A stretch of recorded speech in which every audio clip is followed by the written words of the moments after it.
The trial of Reverend Amy DeLong represents another chapter in the Church's struggle for its soul. Long ago, Reverend DeLong responded to the call of God to serve the Church through ordained ministry, and the Church responded with an affirmation of that call.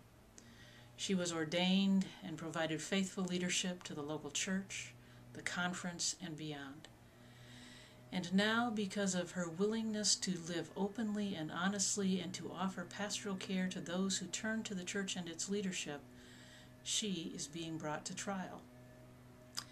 Yet, at another level, this trial is not about Reverend DeLong. Instead, this trial is about the United Methodist Church and its unwillingness to respond faithfully to God.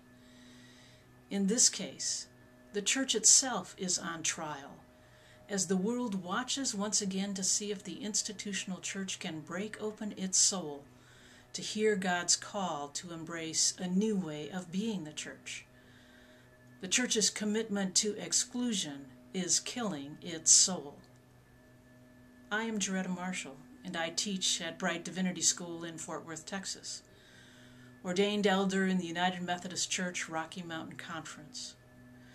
I have long maintained that the soul of the church, not the soul of faithful clergy who are lesbian or gay or gender variant or bisexual, but the soul of the church is what's at stake in church trials such as the one we see occurring in the Wisconsin Conference.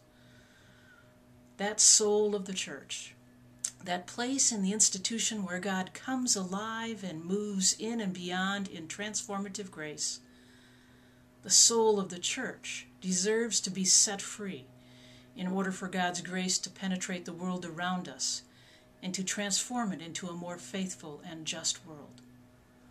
Full inclusion in the church embodies the gospel of love, hope, and integrity in ways that are redemptive, in ways that make a difference in the lives of people and in the world. I support Amy's ministry and her leadership within the Wisconsin Conference and the larger church. She has witnessed to the power of transformative grace through her work in the local church, her leadership in Kairos Commotion as it seeks to change the world around us, and her unfailing embodiment of justice. What I long for is to live and work in a church that sees beyond the sexual orientation or gender identity of its clergy or its membership, and instead embraces the radical gift of God's transformative grace. The church is on trial.